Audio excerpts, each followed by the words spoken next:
Good morning, everyone. Good morning. Welcome to the first session in this room. My name is Talha Al-Masri.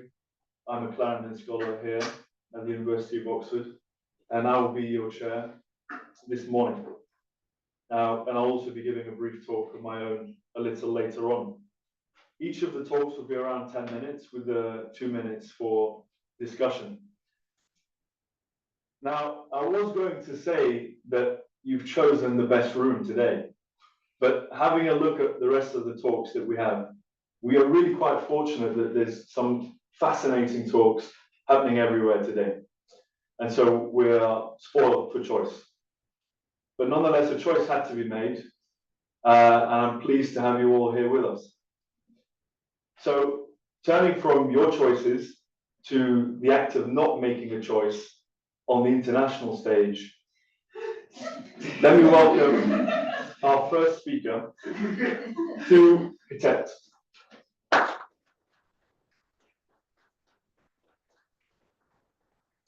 Where should I click? Or changing the slides? Just use the arrows on the keyboard. What is the keyboard? Oh, okay. Keyboard. A little bit about Thu. Thu is a fellow Clarendon Scholar conducting research in international relations, international security and strategic studies, as well as Southeast Asian studies. So, hi everyone. Thank you for the introduction. My name is Thu Tet, and I'm a DPhil candidate in area studies, and I focus on international relations of Southeast Asia. So today I'm going to talk about the concept of hedging in international relations that explain the alignment behavior of small states, and in particular Southeast Asia. So just to signpost here, this presentation is mostly based on my MPhil thesis, and it's currently in the pre-production stage of publication, and currently under review by my esteemed and supportive buddy Miranda, who is also a Clarendon Scholar, to support this presentation. So thank you very much, Miranda, for being here. So these are 4 of my premises or foundations that is based on that my research is based. So I'm very much interested in IR and politics of Southeast Asia. I'm from Myanmar, so basically I do a lot of foreign policy research on Myanmar. And I'm very much interested in strategic alignment behaviors, patterns, as well as choices, and the underlying courses. So I'm interested in how these states navigate in the turbulent international order by making those strategic alignment choices. And in doing so, I study concepts and theories and opinion behind them. And the main goal of my research for my MPhil and DPhil is to generate a grounded theory that really focuses and centers the experience, motives, and worldviews of Southeast Asian states. So I'm trying to tell an alternative theoretical story in the discipline. And in doing so, I look at the interplay as well as discrepancies between theory, practice, and policy. So one of my main intellectual tasks is to challenge the existing Eurocentrism in international relations as a discipline. So the core tenet of this presentation is about alignment. So I define alignment as, I borrow the definition of alignment by Chidley, who defines alignment as political or strategic arrangements in which a state positions itself in different forms of interstate relationships, which are not necessarily constrained to formal military alliances. So I decouple myself from looking solely at the military alliances that is mostly situated in the literature, and I draw most economic, ideational alignments, those kind of things, and how small states position themselves in those kind of web of interconnectedness in this international system. So when it comes to the discipline, there are 2 prominent concepts that explain alignment behavior of small states. So these are balancing and bandwagoning. So the theory suggests that when there's a rising power in the international system, for instance, China, small states only have 2 strategic options: either balance against them by aligning with like hegemonic power, as in this case the US, or maybe they have to bandwagon with the rising power. So maybe either they are too concerned of the security threats or maybe to seek opportunities. But at the end of the Cold War, when China has become a rising power recently, Southeast Asian states are neither fully aligning like with or against China, but instead they have forging like by complex relations with both China and the US. At that point, scholars start to question why that is the case, and they start to generate a new theory, which is hedging. So hedging can be defined as the act of not choosing between two great powers, the China and the US, and forging a middle position and complex relationships with both powers. So that concept has become one of the most popular and articulated concept of alignment that emerged from the experienced international relations of Southeast Asia. So this concept strategically positioned small states between two great powers, and then they put it in the middle position between the two. So I challenge this notion on three grounds. So the first one is great power centrism of the concept. So I ask whether great power competition is the only existential threat of small states in the international system that affect alignments. And more importantly, how do these states really see great power competition? And the second question, I asked whether the international system or Asia is really dominated by only two great powers, such as China and the US, or is it more pluralistic and multipolar, like regional powers such as Japan, India, Australia, as well as ASEAN? So if there are so many regional powers, how does it affect alignment?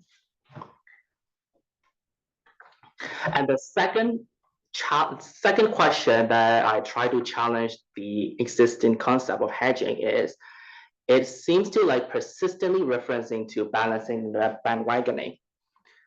So as it positions between balancing and bandwagoning, and in the middle position, hedging as the middle position, what happens is that the literature suggests or argues that at one point these states will have to switch back to either balancing or bandwagoning.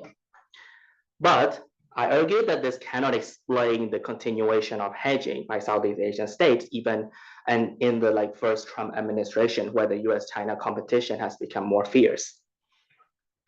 And the third one is a lack of nuance, which I think about what is the real preferred engagement patterns of Southeast Asian state when it comes to its relationship with external powers. Because all of these Southeast Asian leaders have been widely articulating that we want to forge friendly relations with all nations, whether there's an ideological divide within the US and China. So my current working definition of hedging is the dynamic multi-alignment with all of those major powers in multiple issue areas. So dynamic in the sense that according to the structural turbulences in global politics, as well as the changes in the regime system in the country, there might be some minor changes within the alignment patterns at that particular time. But when it comes to looking at the entire time frame, you will see that they have been consistently aligning with all of those powers as much as possible. And instead of, and for the second term, multi-alignment, I argue that these states have been forging relations with all of those great powers and middle powers. And in terms of middle powers, I would say that they have, even in the case of Asia, that Japan and China have been fierce combat geopolitical rivals, as well as China and India. So the geopolitical landscape in Asia is much more complex. And even in that turbulence, these states have been consistently forging relations with those kind of different rivals. So, so hedging is according to my definition, is a process of constant configuration and reconfiguration of interstate relationships.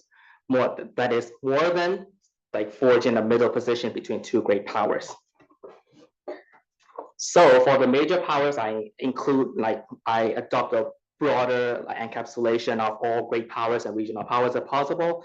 And when it comes to issue areas, I look at both material aspects of international relations, which are military and economic, and the ideational, which is like democracy. Okay, sure, thank you. So the metaphorical origin of hedging. So the hedging literature has been borrowed mostly from finance and investment. And I say that, well, we should take more metaphorical origin of hedging because when an investor hedges, it invests in as much derivatives or stocks as possible rather than not to choose, like having to choose between the two. So I don't think I can run a lot on the case study. The main point here is that when it comes to when we look at the three different domains, we can see that there have been shifts across two different administrations that I look at in my own thesis, and we can see that for instance, in the second part of 2016-2021, there have been more engagement with regional powers such as Russia in the military realm, and also Japan, India, and also the Singapore in the economic realm. So, and for the ideational, in the first administration, when the administration tried to decouple from China by aligning with the US and the West, in the second administration, we can see that they have been realigning with China within the ideational realm. So there have been the nuance and complexities as well as dynamics within these kind of alignment behaviors that is more than solely sitting between the US and China. So for my default, I'm trying to look at why these variations happen across different time periods, and why, as well as how to say, yeah. So this is my question. So I adopted adaptive analysis, which is like when I look at a theory and the case, and I tend to speak hanging in between the two, and that this project co-evolves with, evolves through the constant interaction between theory and case. And then now my project is trying to build a theory that explain why these dynamics have been so different, and to adopt more case studies. So thank you very much.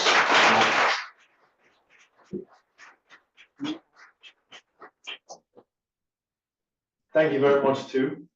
Welcome. We'll open it up now for some questions from the audience. Yeah, Sure. in the middle. Thank you very much. Excellent presentation. We'll take 2 questions and then. Okay, yeah, excellent presentation. I really like it. Especially I like the framework of military, economic, and ideational alliances. I feel like it's really very hard to do kind of constructivist IR with particular parameters, right? But my question, I think you kind of touched on it too, was if you were to kind of zoom in on sectors outside of the broader frame of military or economic alliances, would you find the same kind of patterns? Because I mean, it tends to be the case, for example, that a country might align with another country, say in the digital sector, Yes. right? And it could be very different when it comes to trade, more broadly, right? Yeah.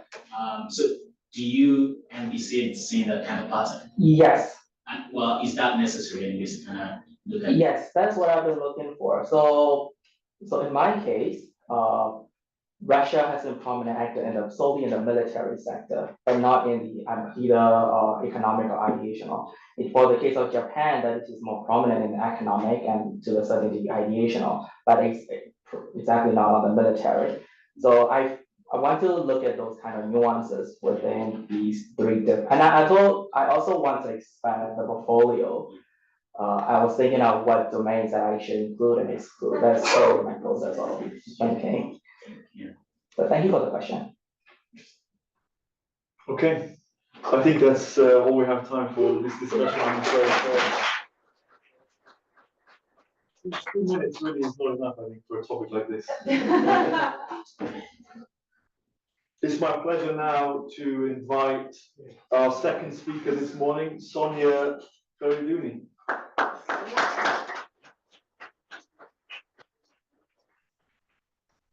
Sonia is a Gates Scholar conducting research in digital humanities, technology, and society. The title of her talk, as you'll see, is "What Can Go Wrong If We Give a Language Model an Army?" Do I set up the slides? Yes, I think this should be in the folder. Look. Also, is there sound? I have a video.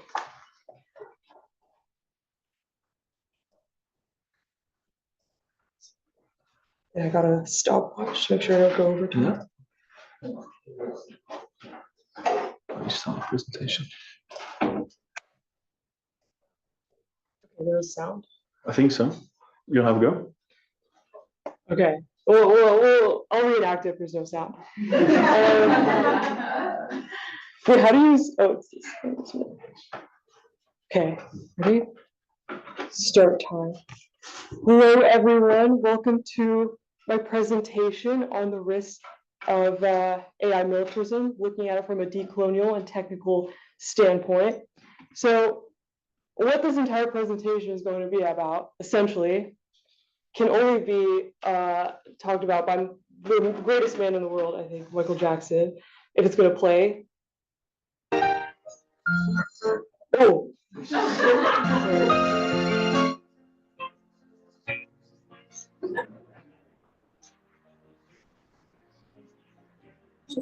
Give it up, everybody. Yeah, We have a dangerous threat. Stitch.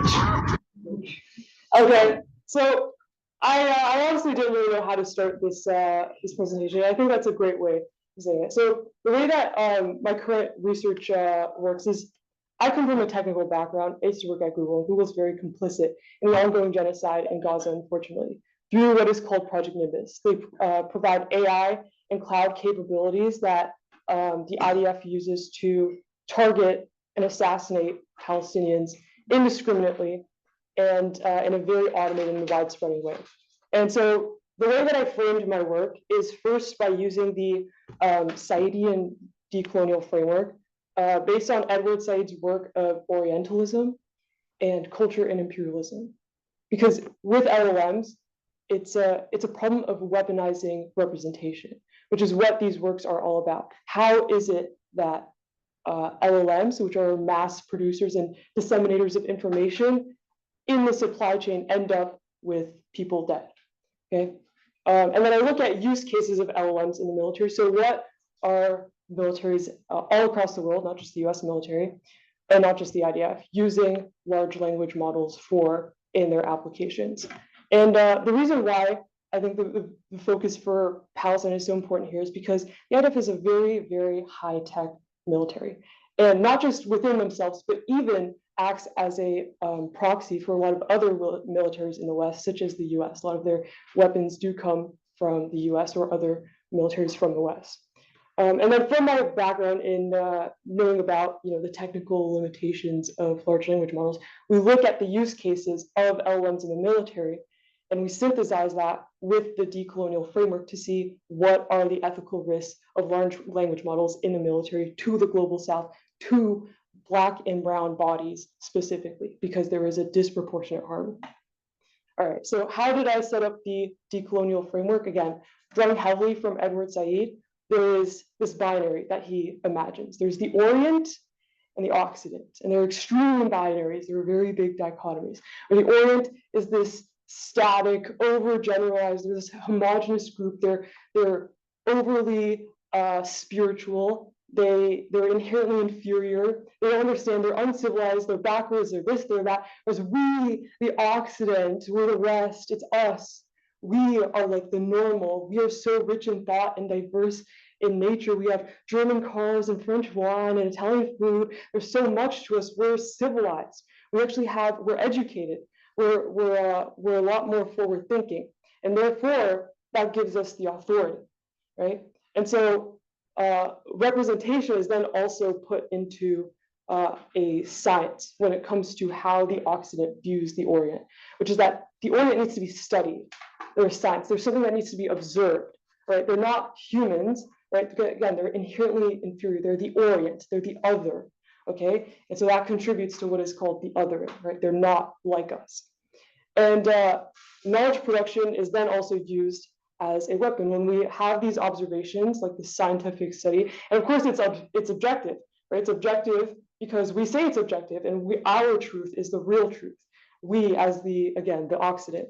And so when we produce different scientific literature, or even in caricatures of the Orient, even in our media, in fiction, right? Like in Call of Duty, for example, how they portray the Middle East, the Orient, we reproduce what we have observed to further this narrative of the Orient.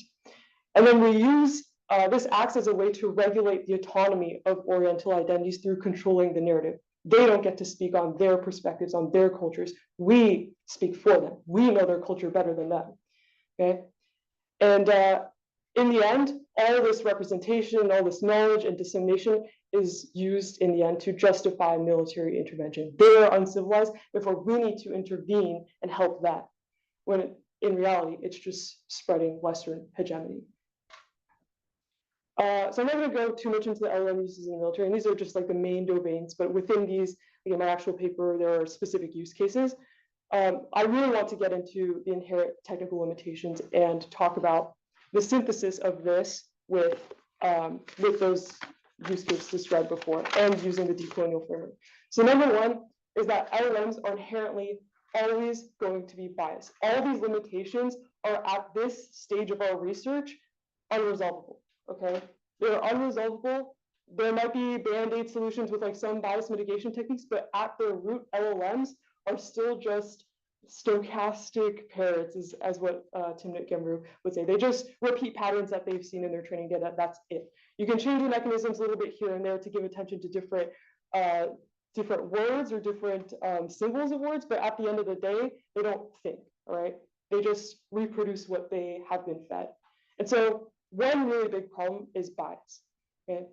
And in lots of different literatures throughout the different evolutions of commercial language models. So for example, ChatGPT, since at least GPT-2, since at least 2019 and prior, there's been strong associations of violence with Middle Eastern identities. Specifically, out of all religions, the biggest association of violence is with Muslims. And again, there's just not just one paper in 2021. It was like a really prominent paper in the ACM Fact Conference, but even till this day, there's a very, very unresolvable association of Muslims with violence. And so you have this biased LLM that's supposed to be wargaming, making simulations. The military is using it to say, if we go to war with Palestine, how are they going to react? If we go to war with Hamas, mind you, Hamas and all these like Muslim majority groups are the main targets of militaristic intervention. If we use these LLMs that tries to predict what they would do, and they're always going to associate Muslims with violence, of course they're going to give escalatory responses. Oh, we need to intervene. We need to respond quicker than that. We need to be hardliner because they're even worse than us. And the second, that is, I think, also very important. I'm not going to be able to go through all these for the sake of time, but the second that I think is also I really want you guys to know about is accountability and responsibility.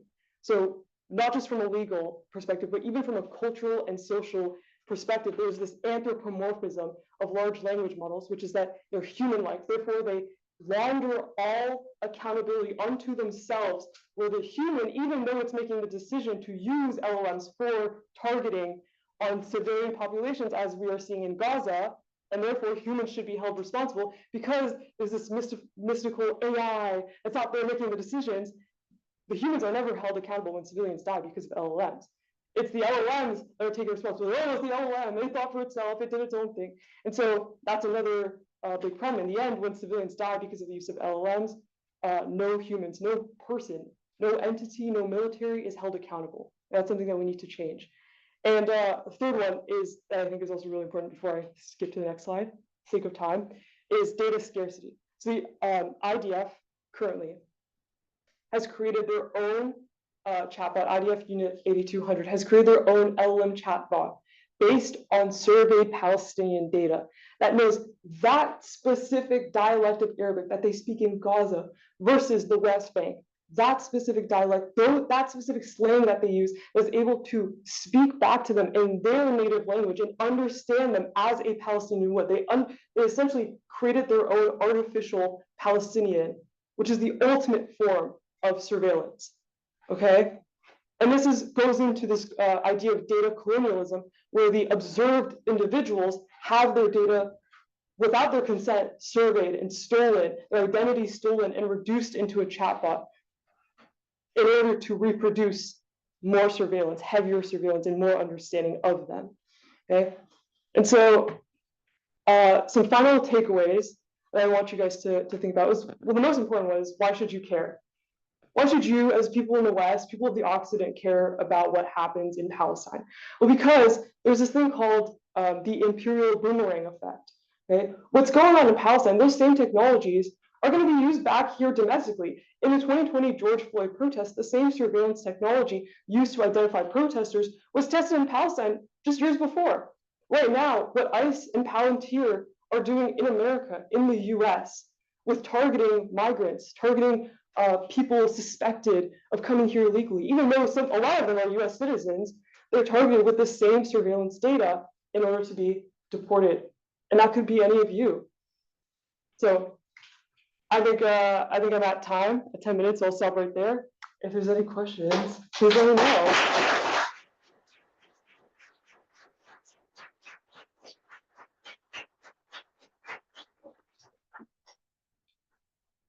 Oh, yes.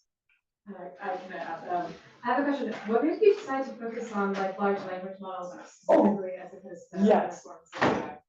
That is such a great question, because AI, I think, coming from a technical background, I see in a lot of the discourse, it's used as this catch-all term and like sort of made into this boogeyman. That contributes to the anthropomorphication of it.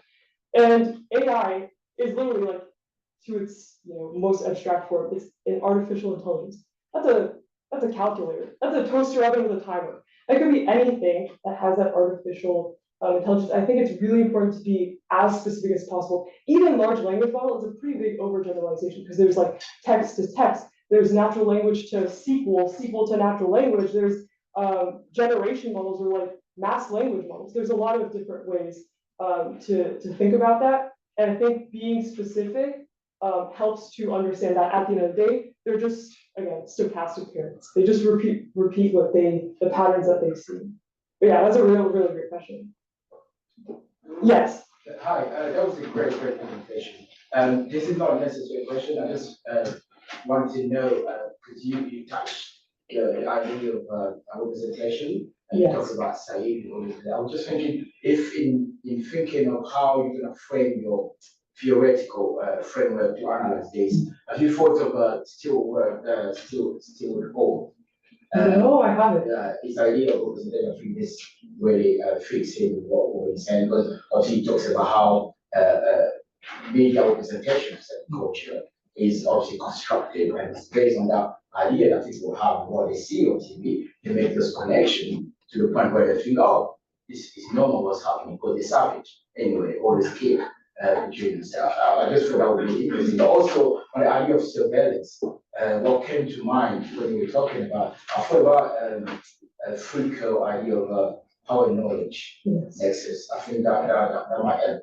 Just yeah. Oh yeah, no. Edward Said draws on Foucault's work a lot, especially in Orientalism. And it's great that you brought more decolonial thinkers. There was actually another one, Frank Fanon, that I think was like absolutely amazing. But the reason why I chose to focus on Said specifically is because of the question of Palestine. I think it's really important to focus on someone who has really dug and anchored his decolonial framework in the question of Palestine in order to make it more context-based as well. So I think this is actually, I had another point that you reminded me of, but I forgot, so never mind.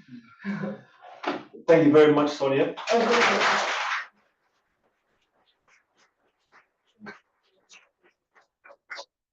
So from two really interesting talks about geopolitics to a talk which touches on one of the oldest questions that links geography and politics, land ownership.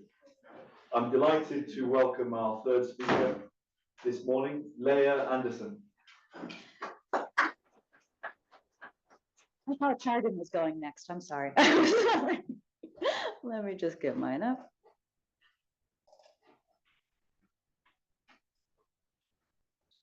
Okay. So yes, hi, my name is Leah Anderson, and I'm here today to talk a bit about my methodological approach when it came to studying community land ownership in Scotland and how these organizations approach nature recovery. But before I can explain my methodology, I actually have to explain the three relations of power that really shaped this research. So the first is the power that human systems of production and consumption currently exert over the rest of the natural world. So we're in a crisis of biodiversity loss with the Intergovernmental Platform on Biodiversity and Ecosystem Services, estimating that at least 1 million species are at risk of extinction. And the loss of any species is a loss to the richness and vibrancy of our world. But beyond that, human communities also depend on biodiversity for vital services, including food production and carbon sequestration. So addressing this crisis requires us to reverse biodiversity loss and repair our systemic relationships with the rest of the natural world. However, we're seeing dominant approaches to reversing biodiversity loss that have also exacerbated inequitable power relations between human communities. So in some cases, this has meant excluding or evicting people from land entirely, which further damages people's relationships with land. Or we're seeing increased efforts to integrate biodiversity recovery into dominant financial systems, such as through the creation of carbon and biodiversity markets. So for example, we have the biodiversity net gain market launching here in the UK, or did last year. And to date, so far, these efforts have had little success in either stemming biodiversity loss or evenly distributing the benefits of nature across human communities. So these struggles over land and its equitable distribution are also playing out here in the UK. So today, Scotland has one of the most concentrated patterns of land ownership of any country in the world. And this pattern is rooted in 18th and 19th century periods of forced evictions known as the Highland clearances, which saw the introduction of private property regimes that were most conducive to agricultural production and upper class recreation. But today, these concentrated patterns of ownership remain, with a Scottish government report estimating in 2014 that about 432 private individuals own approximately half of Scotland's land area. So that's equivalent to about 0.008% of Scotland's population, which I once tried to visualize in this little pie chart. Sometimes if the screen is big enough, you can see it. So this pattern of concentration has also been exacerbated in recent years amidst a, quote, red hot land market. So between 2020 and 2021, the average price of a Scottish estate rose by 87%. And a lot of that, according to research, has been driven by increased interest from investment funds and other large corporate actors in purchasing land for the purpose of carbon credit sales and biodiversity credit sales. So we're seeing this same pattern that we're seeing globally also play out here in the UK, where this financialization of land through carbon and biodiversity credits is also making land more and more inaccessible for local communities and smallholders. So land reform efforts to change this pattern are largely rooted in a non-private property regime that exists in Scotland called community land ownership. And different forms of community land ownership exist in many, many parts of the world.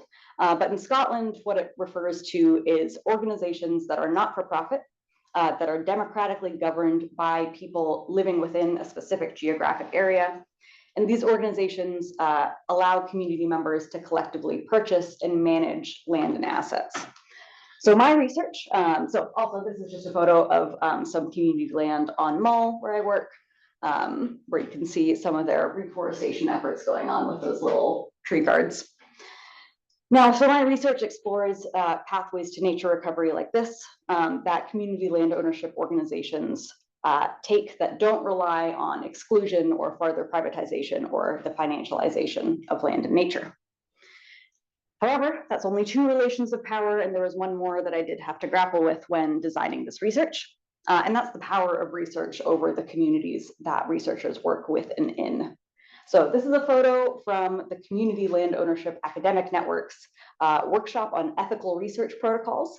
And you can see a bunch of us academics and policymakers and community organizers, we're all wearing our many hats. And like many communities, so community land ownership organizations have historically been subject to many extractive resource practices where, despite participating in research, they tend to see very little benefit from the outputs of that research. And really, research participation ends up stretching organizational capacity without them really getting to see any of the benefits, whereas most of those benefits just go to academic institutions.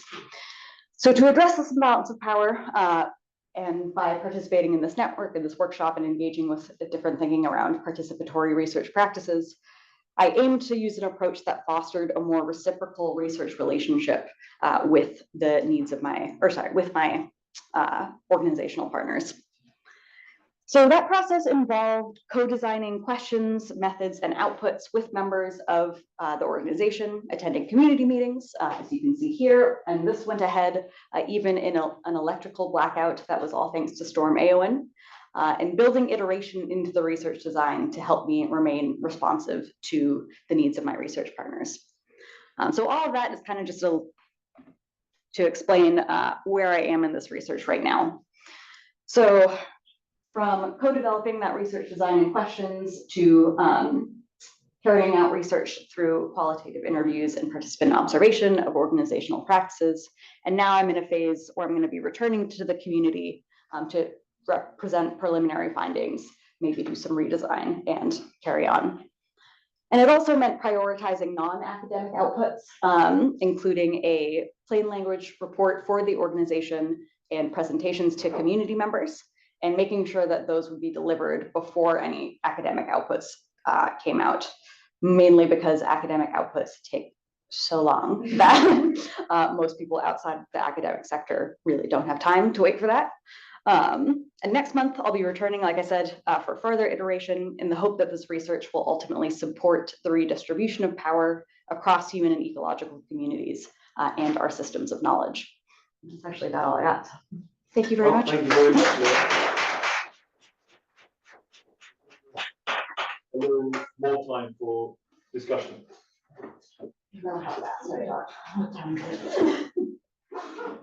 Okay, any questions? Yeah. Well, so mine is not a question. I just wanted to point out that Lee is not only doing research on land justice or geography, but also fighting so hard that the social science division for students would have equal funding for fieldwork and conferences. So that's a good thing that she's also fighting within the university as well. I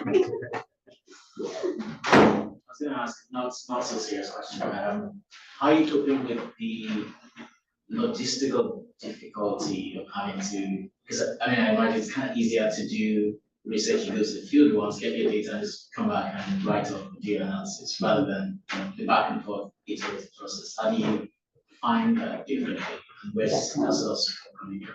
Yeah, so traditional academic pathways are not well aligned with more participatory research.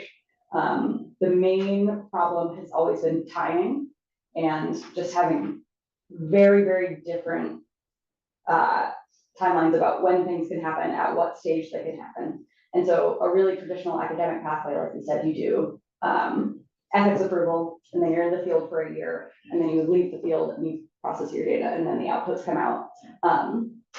Because the research was co-designed, I didn't know what the research would look like before I did my ethics application. So I did, so that was a whole logistical nightmare.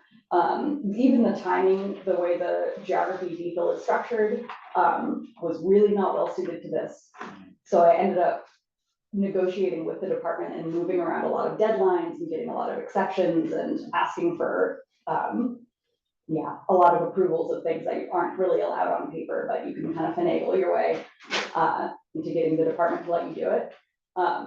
So I think basically a lot of the way everything is structured right now makes doing this research more difficult.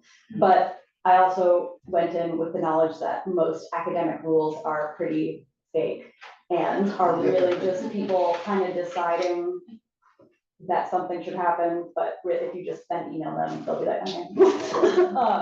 So yeah, I think that helped, that kind of mindset of being like, we'll make it work out, you know.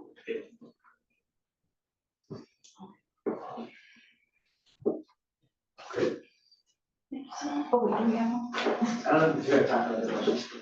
Yeah. Thank you for the talk. It's a really interesting perspective. I'm curious, I guess very broadly, asking you very clear stakeholders. Where do you see, what is the benefit of doing this kind of research within an academic field? Where do you think that? Or where do you see the role of academia in these kinds of studies? Yeah. That's a really good question. I think when these organizations are trying to draw attention to a challenge that they're facing that or is being created for them by policy constraints, funding constraints, et cetera, it can be really hopefully helpful for them to say, we had an independent researcher come in, has verified what we've been saying the whole time, but no one's listening. But now we've had a researcher come in, do this research for us, kind of, and publish it in a different area. I think that kind of, I don't know, yeah, communicative power, sort of verifying what we're seeing on the ground, but in a way that is maybe more persuasive to people like policymakers, policy advocates. That's one part of it. The other part, I think, is building capacity where, for example, with this project, there were a lot of questions that they were interested in investigating about their membership, but their capacity is so stretched all the time already. Everyone is operating at 150%. So just having someone come in and say, I can almost do a bit of essentially fulfilling the role of a consultant, but you don't have to pay me, can also just be helpful just in that really kind of basic way. Thank you very much.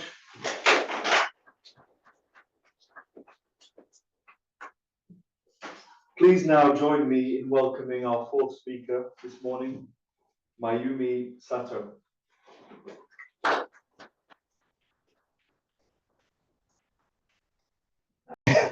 All right, so that took like 20 seconds.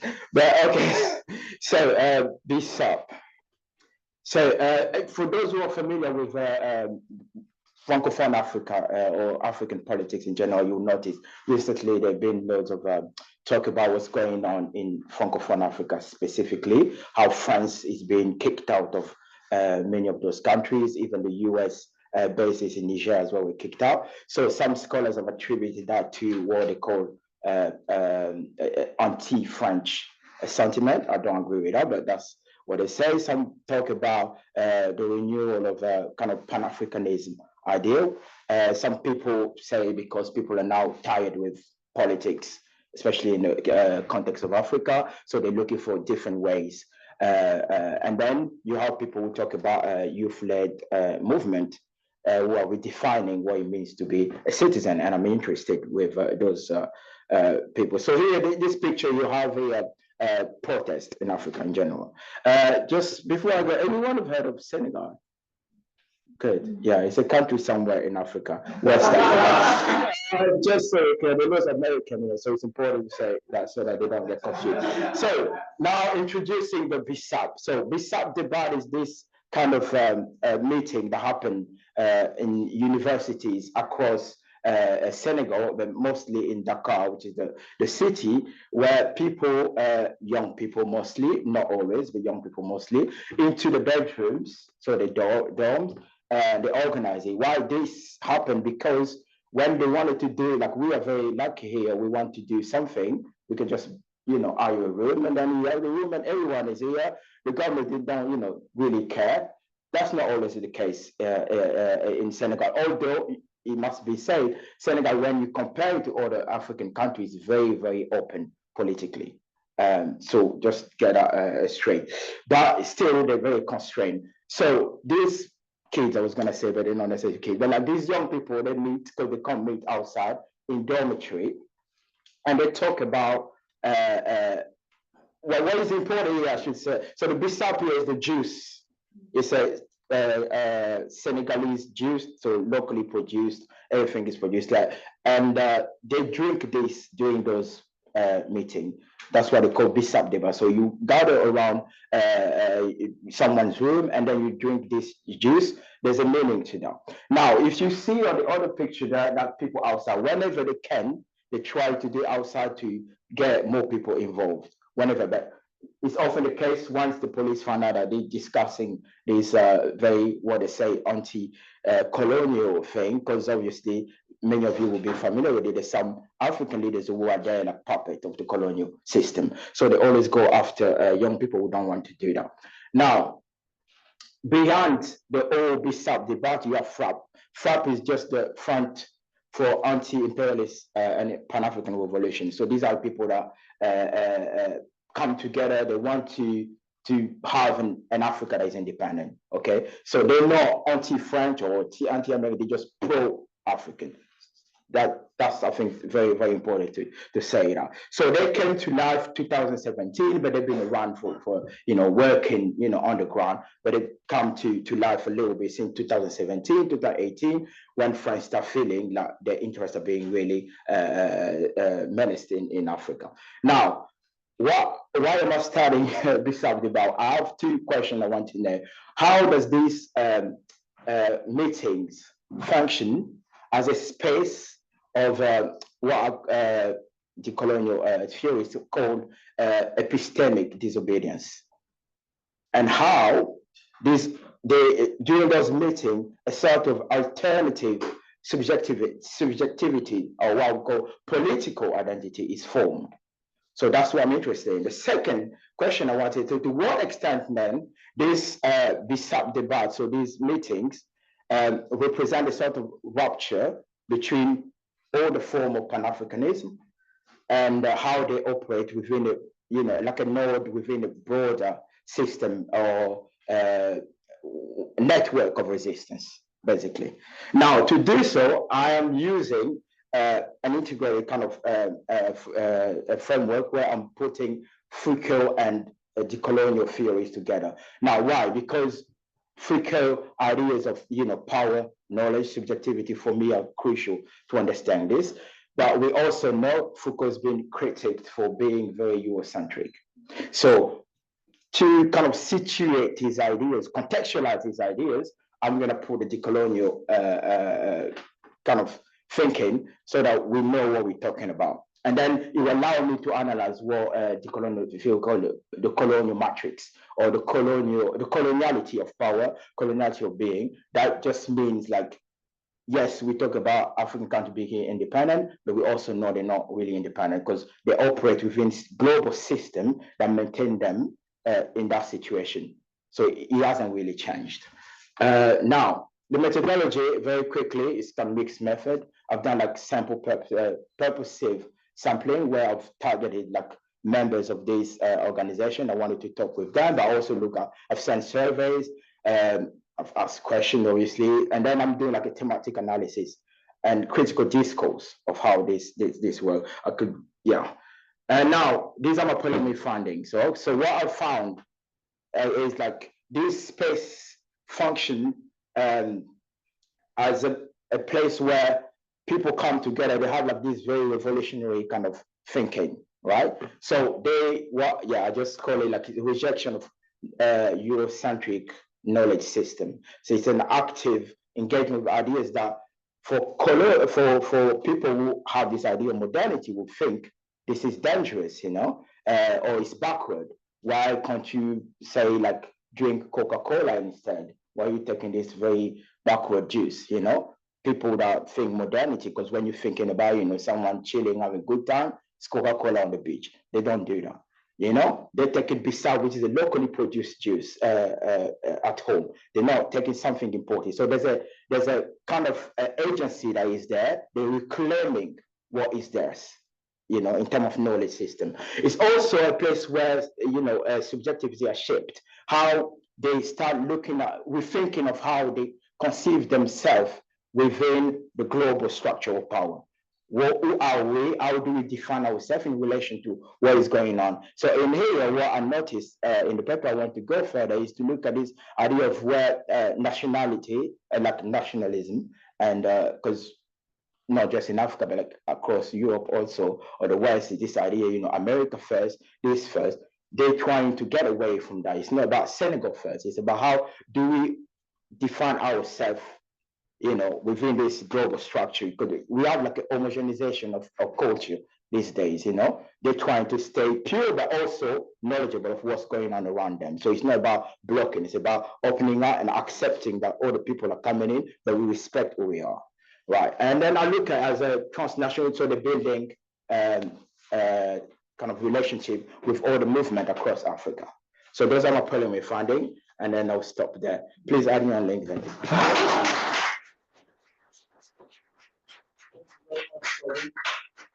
Before we move on to discussion, can I ask the people who've just come in to make their way to some seats, get comfortable?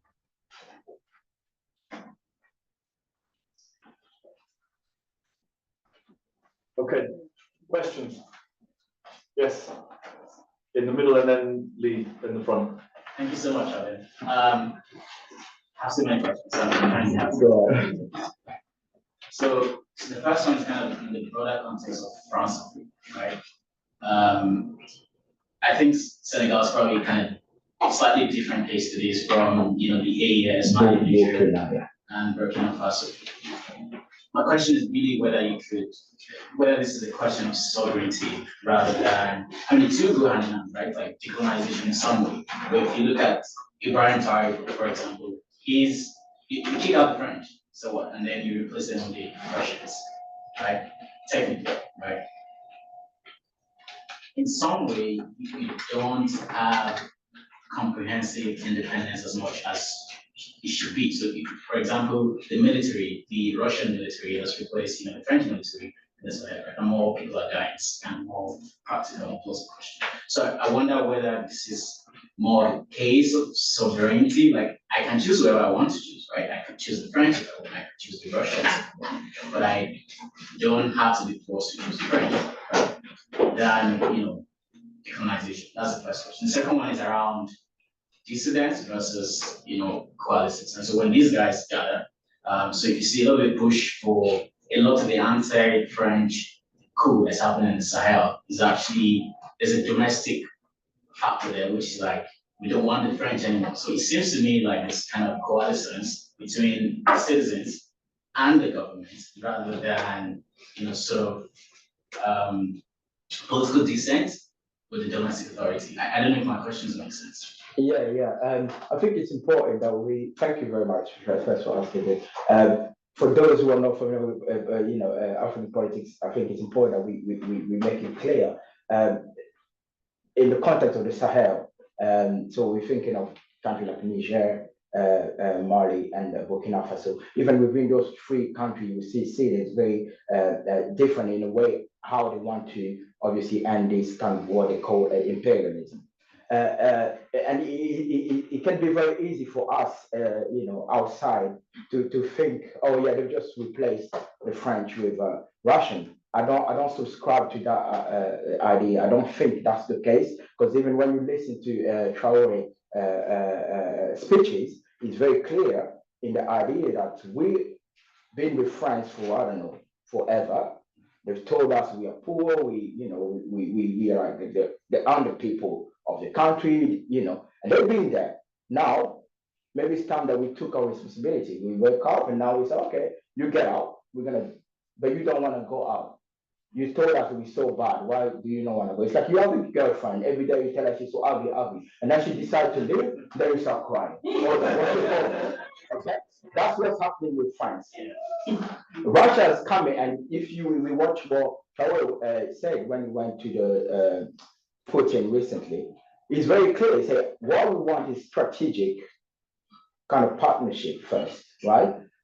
It will be silly to think we can just, because we know what's happened, Conakry, we know what's happened in DRC, we know what's happening in Congo Brazzaville, what's happened in Gabon, whenever you kick to France, if you don't take the measure to protect yourself, they come back in even worse. So he is very smart, I think, in thinking, okay, I'm gonna get rid of them, but I need to make sure I have a system that protects me from them coming back. It might look to us like, okay, now it's Russia, but we know he's taken more control of the territory in Burkina Faso than he's ever had before. Burkina Faso, under the French influence for the last, I don't know, 100 years, well, okay, no, after independence, just take from there. Anyway, less than 50 years, right? The gold they have always exported to France and then come back to them, and then you support, you don't have electricity. In 2 years, these guys come kick to France. Now they have factory in Burkina Faso. Now they're manufacturing electric cars in Burkina Faso. The gold that they have is given Russian a license to use it, but you cannot just take the gold and go. You know, you come, you transform it here, and then we charge you for how much you take. So the money now is we've heard the General Langley of the US, obviously, saying at the Senate that this guy is very dangerous because now the gold is taken is for himself and everything. Hold on, why do you care? You know, why do you care? So we know what's going on. So it's very simplistic to think, oh yeah, we're bringing the Russian. I'm talking about the case of Burkina Faso because I can see in Mali it's very different, right? And when we talk about the Bissau debate, it's happening in Senegal, but they're also building coalition. And they're very clear in how they want this thing to go on. It's not about us now thinking we are superior to the others, or we want just to get rid of this to bring this. No, they want, like, yeah, you talk about sovereignty, being able to produce things for ourselves first. You know, it's not that we're against you, we just want to be able to do things for ourselves. Yeah? It's like, again, like relationship, you know, you talk so much about, okay, now I'm going to take care of myself. You can't then start crying because I decided to take care of myself. Thank you very much, Shaden. Thank you.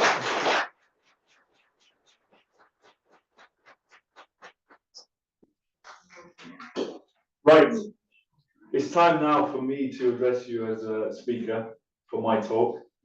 And as I look out at this audience, I'm really pleased that we've managed to gather an academy of scholars from a diversity of disciplines. And just in this room, we've covered a real range of interesting topics, from ecology to large language models, international relations to political geography, notions of citizenship and colonialism to environmental justice. Yet, I don't think it's unsafe for me to suppose that all of us in this room has at one point or another in our lives encountered the concept of coercion. Coercion can be, in that sense, a broad idea, one that we may encounter in our interpersonal relationships, in relationships with government, or more broadly from societal pressures and other forms of manipulation. And in fact, if we think about it more precisely, we'll find that the concept's been closely examined in psychology, sociology, and philosophy. However, from the perspective of international law, it's my case that the concept of coercion is under-theorized, under-determined, and under-defined. Now, I'll begin with a few words about my research question, the aims of my research, and why I think this question matters. My research question is deceptively simple. How does international law define and use the concept of coercion? Coercion is pervasive in international relations. We need only look at our news feeds to be bombarded with talk of tariff wars, military demonstrations and drills at disputed boundaries or maritime borders, foreign interference in elections, hacking, and very many other instances of coercion among states. Recognizing this, international law rules deal with pressure that states may put on other states. What I am seeking to understand is how those rules define and use the concept of coercion itself. And the way that I want to do that is first by identifying the essential characteristics of the concept. And what I mean by that is the necessary and sufficient conditions required for an instance of coercion under international law.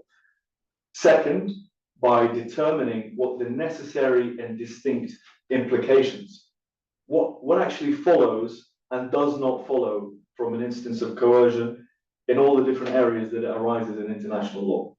And finally, I think this one is the most ambitious question, at least I've been told by other specialists, is there a general concept of coercion that we can look to as applying across all areas? Now, why should we care?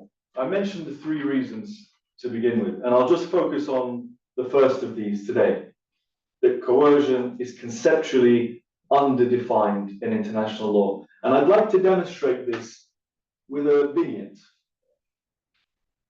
which shows that states have serious disagreements about the meaning of coercion, and that's created a situation where we are not clear about whether a given measure constitutes an instance of coercion, and what happens if it is coercion. Does it amount to unlawful conduct? Is it a breach of an international norm? Is a state responsible for an internationally wrongful act? Does it now have a need to justify its conduct? Let's look at the vignette. The Vienna Convention on the Law of Treaties is universally regarded as one of the most important instruments of treaty law. It's the treaty of treaties. In 1969, however, as the Vienna Conference on the Law of Treaties was wrapping up, state representatives at the conference found themselves locked into another fierce debate about the meaning of force, as it appeared in what was then draft Article 49 of the Convention, now Article 52 of the Convention. And that was a debate that threatened the conclusion of the entire convention. This is a convention that is used day in and day out across international courts and tribunals and domestic courts and tribunals to interpret the terms of treaties. And this one debate about the meaning of force threatened to collapse the conclusion of the convention. The draft, so let me bring you to the draft and the final article, which are the verbatim the same. They provided as follows: a treaty is void if its conclusion has been procured by the threat or use of force in violation of the principles of international law embodied in the Charter of the United Nations.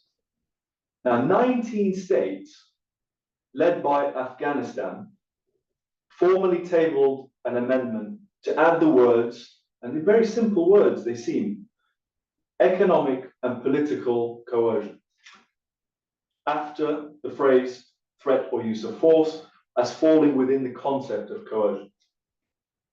That amendment enjoyed the support of a clear majority of state parties at the conference. However, interestingly, the amendment never proceeded to a vote. What happened? There was strong opposition from the United Kingdom, Sweden, Canada, and the United States. Typical. They insisted, and I'm quoting here, the adoption of the 19-state amendment would seriously jeopardize the prospect of producing a convention. So what did the states do? As a compromise, and to enable the convention to actually be adopted, they agreed to issue a declaration as part of the final act of the conference, to be added to the final act.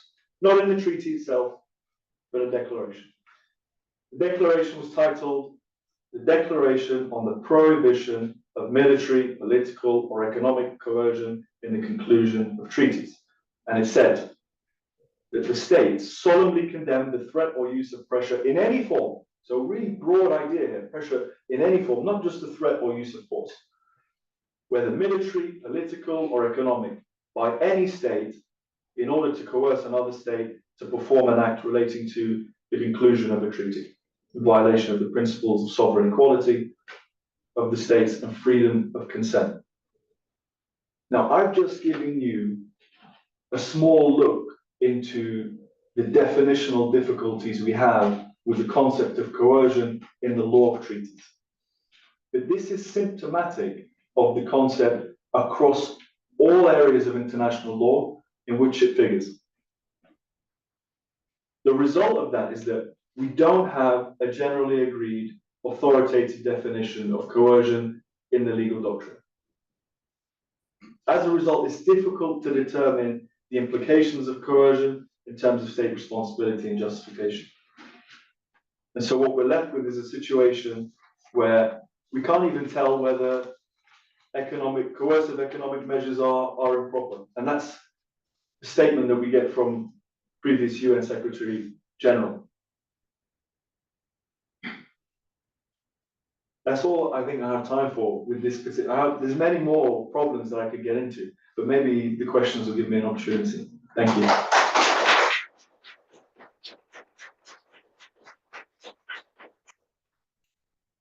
Thank you so much, because I'm doing international law as well, so I'm really interested. You said that coercion, you see that as a problem in international law, but do you see that happening also, one question, in customary international law, how states are addressing coercion currently? And secondly, in private international law, because it's clear that coercion exists in public international law, especially state responsibility. But coercion is an element for state defense and international investment law. So do you see the same pattern happening in private international law? Really interesting question, first of all. I'll take the second part of that to begin with. I haven't much looked at investment law on the concept of coercion, so I think I'll leave that one to one side for now.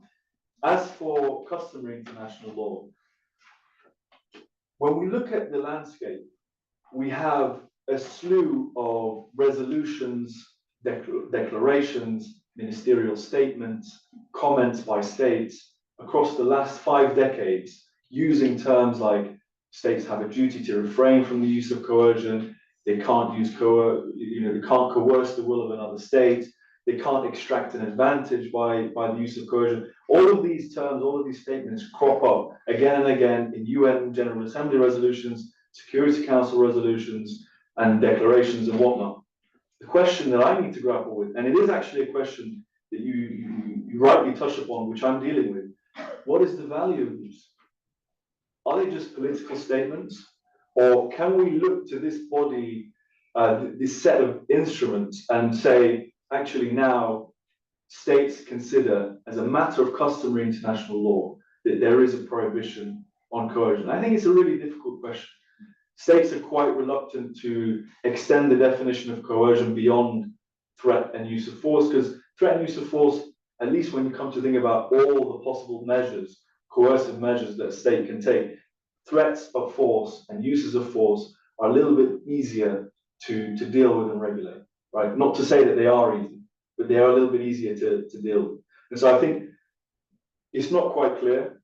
It is one of the questions I'm looking into, and hopefully we'll get to a conclusion as to whether there is a norm or whether these are ultimately, as some commentators have said, just mere political statements. Are there national goals? I think there's just one question, yeah? Okay, sorry. Yeah. Oh, I mean, yeah, I just wanted to know whether there is a national kind of like country or state definition of that in the constitution that probably contradicts with those that are at the international level. Yeah, so another good point. Today, states are more and more talking about coercion in a legal sense. So before they would practice coercion vis-a-vis each other in very complex dynamic and relationships. But now you have the EU, for example, which has got the anti-coercion instrument, which is a piece of EU legislation which is supposed to give EU states the power to counter economic coercion. And the impetus for that was fears that China was using forms of economic coercion to pressure weaker economic European states. The United States has a bill currently at Congress called Countering Economic Coercion, which is supposed to give the president certain powers to counter the use of coercion by foreign adversaries. So a lot of states are now trying to come up with their own definitions. And that's not to mention the cyber context, where it's really hotly contested what it means to coerce somebody or another state in the cyber context. Do you need to infiltrate the system? How deep do you need to hack them? Does the victim state need to know that it's being coerced? This is something that comes up with election interference, right? A state could interfere with the elections of another state to orchestrate a political party coming to power, which it can then more easily coerce, without the state ever knowing that there was some malign force bringing that to bear. So these are all live questions, and the definitional question as a matter of national law is all states are putting forward their positions. Yeah, that kind of answers my question.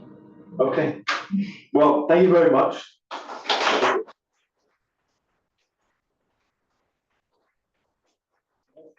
Let's take our final speaker this afternoon. I'm pleased to welcome Gosha GeoJive. GeoJive.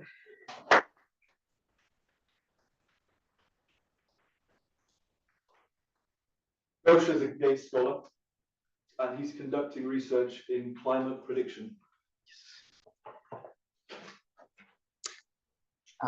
Yes, thank you for the introduction. Thank you for having me. I am here to talk to you about climate emulators and how they can be used to harness Earth system model skill for targeted applications. And I want to start by saying I'm very honored to be in this room of very interdisciplinary scholars, and I think my background is a bit different from a lot of the people that you have heard from today.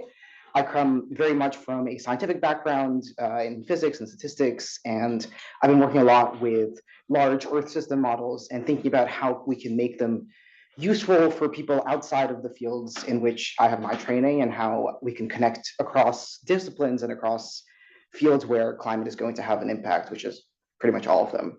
And so let's start with what we know. We know that the climate is changing. We have very significant evidence of warming temperatures over the past 100 or so years, and we have pretty damning evidence that this comes from human intervention.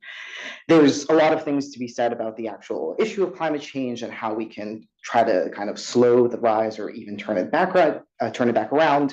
But I'm particularly interested more in the question of, if it's happening, how do we prepare ourselves? How do we mitigate its effects? How can we talk not with 100% certainty, because we'll never be able to, but how do we talk with reasonable kind of assumptions about what is going to happen in the future, and how can we have reasonable conversations about what that's going to look like and what we should do to live in this changing world. And from the side of kind of climate science, the tools that we have to answer these kinds of questions are Earth system models. These are very large climate simulators that attempt to kind of capture every single aspect of the climate system, or as many as can be possible. So we're looking at the ocean, we're looking at the atmosphere, kind of the biomass on land, in the water. We're looking at how these systems interplay, and we're trying to model their evolution on a kind of time-step by time-step basis by resolving them into these grids, as you can kind of see here. I won't go into the details, but essentially these models are behemoths of code. They take decades to come together, and they're built kind of sequentially on top of each other, and then these projects have been going for a really long time, and they give us really good information. I mean, this is kind of how we know all that we know. If you've ever maybe read a report or a summary of a report from the International Panel on Climate Change, these models are the source of that knowledge and the source of kind of our understanding of climate change today, but they're at the same time very limited when it comes to more targeted applications and applications for kind of adaptation and sort of things that people might be interested on the ground. And some of the main issues with these large scale models is, and I am going to highlight a couple of them, is that, for example, they're not very good at capturing extremes. And in particular, when we kind of take the analyses of these models, we often, there are a lot of different models, right? Constructed by different modeling centers across the world. These are usually from government agencies, maybe like the Met Office here in the UK, or NASA or NOAA in the US. And these models agree on the ideas of average change, but often have very vastly differing representations of changes in extremes, and it's hard to assess exactly which ones are more or less reliable. Another issue is that, and kind of related to the first one, is that they're very limited by the resolution in the variables that they model. And as I kind of alluded to, the way that these models are constructed is we try to discretize, we try to take the map of the Earth and represent it as these little boxes, right? Boxes in latitude and longitude, but also in kind of the height of the atmosphere, the depth of the ocean. And inevitably, there are going to be processes that occur at scales that are smaller than the size of these boxes. And notably, rainfall and cloud formation are really hard to represent because the actual processes that make them happen are so small. And we have to rely on very kind of constructed and often inaccurate parameterizations of these processes. And so it makes it hard to assess things that people might care about more, like really extreme rainfall events. They're never going to be represented directly in the big models. Relatedly, again, these are all related, these models are very hard to run.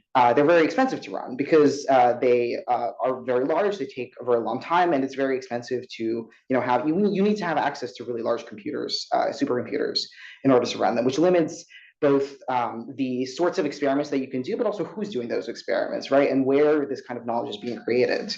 Like I said, it's usually limited to large government agencies, and in the current era of political instability, particularly I'm thinking about maybe the US, where a lot of these agencies are facing a lot of funding cuts and a lot of instability, kind of uncertainty about their future. We have to think about, what are alternative ways to get this knowledge.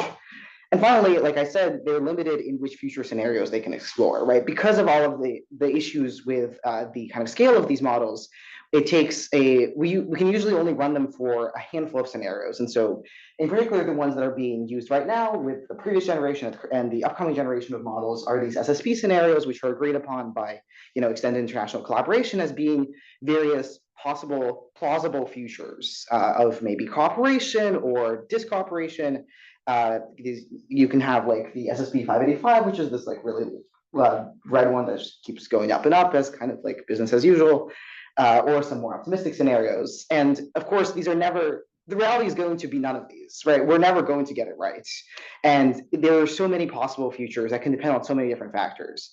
And so the question that I'm really interested in is, how do we take these big models, which have a lot of skill, right? They've taught us a lot about what we know about climate change and about the Earth system, but how can we tailor them to more interesting applications and applications that can, vary across diverse fields? And the idea that I want to present to you is this notion of climate emulators. So this is a field that has been growing a lot in popularity in the past 5 to 10 years within the climate modeling community. And it's the development of simpler models that are trained on the kind of skill of big Earth system models, where kind of you're looking at this graphic, you have the big models that I've been describing are on the top. They have all of these different parts that are tried to be represented as faithfully as possible. Now, we can take that skill and we can also bring in maybe skills of other models, like regional models that are better at modeling extremes, or maybe economic models that can couple to other sources of data and other kind of processes. And then learn the behavior of the large models under certain conditions and map specifically from one input to a specific output. So, for example, you could map maybe directly from different CO2 pathways to extreme rainfall, or maybe to, I don't know, like trade patterns or things like that. I come from a very different world. But in particular, and as a very simple example of these kinds of models, is an emulator that I worked to develop in the past couple of years when I was previously at MIT. And that model, this emulator goes from just a simple global temperature pathway to localized climate statistics with uncertainty and at pointwise at any point on the globe. And it does this by taking a existing global climate Earth system model, as I've been describing, and learning how the dominant patterns of this model relate to global mean temperature, so that it can then project those patterns into any possible scenario. And the idea of building an emulator like that is then you can take these kind of handful of scenarios and expand it to anything within this range, from either the highest range to the lowest range. You probably don't want to take it outside of that range because the model has never seen it, but there is still a lot of skill to be gained by interpolating between these different scenarios. And so with this emulator, you can give it any alternative scenario specified only by the average global temperature over, let's say, a series of years, 2015 to 2100. And then it'll return something that looks a lot like the data of the original model, which you can then analyze in the same way that you would the data from those models. The idea being that this can more easily be coupled to, for example, maybe some sort of policy like framework where you're looking at maybe a carbon tax and you have some relationship where how the carbon tax could relate to global temperatures. And it allows you to more flexibly iterate between different scenarios and different kind of effects of different kind of components of the global climate system beyond necessarily just the physical system that is being modeled here. And then, of course, if once you have this data, you can use it to analyze things that you might care about, like, say, the distribution of the temperatures in the year, what am I showing here? The year 2050 at a specific location. The idea being that you've taken a scenario that was created in a very kind of simplistic way and allowed it to infer what this model would have done if it had been able to run the scenario, which of course we would never have access to do so frequently otherwise. And I want to kind of just leave you with a takeaway. This is a very simple example of what an emulator is, and there are groups out there working on much more complex climate emulators that take a lot of different kinds of inputs and model a lot of different relationships. And I wanted to present this work at this conference because I think a lot of you here are working on aspects that of our world that are going to be affected by climate change. And I imagine that there is some interest in understanding how the effects of climate change are going to manifest in particular regions, in particular spheres. And I just want to leave you with this thinking about what kinds of problems you think could be useful from climate emulators, could benefit from the translation of the skill that we have from large Earth system models into these kinds of simpler approximations of their behavior. And so, yeah, it could be anything that you want it to be. And I'm really happy. I would be really excited to talk to anyone about ideas that they have. Yeah, thanks for listening.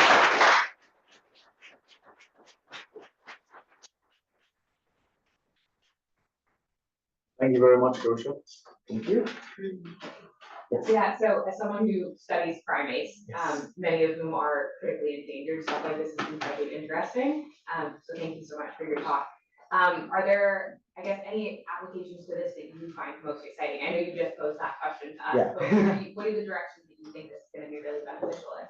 Yeah, that's a great question. I think I'm really excited about emulators that couple with other data sets. And so I talk a lot about translating the scale of these bigger system models, but there's ways to essentially couple them to maybe more regional models or models of like ecological models that can never be kind of included in the big models, but we still have a lot of scientific knowledge about. And so I think just like this bridging of different modeling skill could be really exciting. What do you see as some of the best ways to like have an interface for this to different groups? So like, so I study seabirds. So like something like an art package would probably be really helpful in that respect. But also things like web-based apps or like even something that's more accessible for like the general public. Like a bit like how like ChatGPT gives you access to a large language model or something. Like how do you envision that across different disciplines? Yeah, I think that's a really good question, and that's definitely something that I feel like is lacking in the field, and that still a lot of the development of this emulator, a lot of the kind of science behind it is happening in the same kind of spaces as the development of the models themselves. But I think there is a lot of effort or a lot of conversations around how do we bring this to these end users that would benefit the most. And exactly like you said, web apps and packages, usually in Python, I think are the most common. And the group in particular that I was working with at MIT was partnering with another group in the business school where they had developed a kind of web app where you could try different policy things and get a global mean temperature, and then providing them with a more like map-based outputs instead of just like a single number is something that we were playing around with. And so definitely an open question, but I think absolutely like web apps and then ultimately going to specific groups that specific stakeholders. Thank you very much, Gosha. Yeah, thank you. With that, we conclude our session.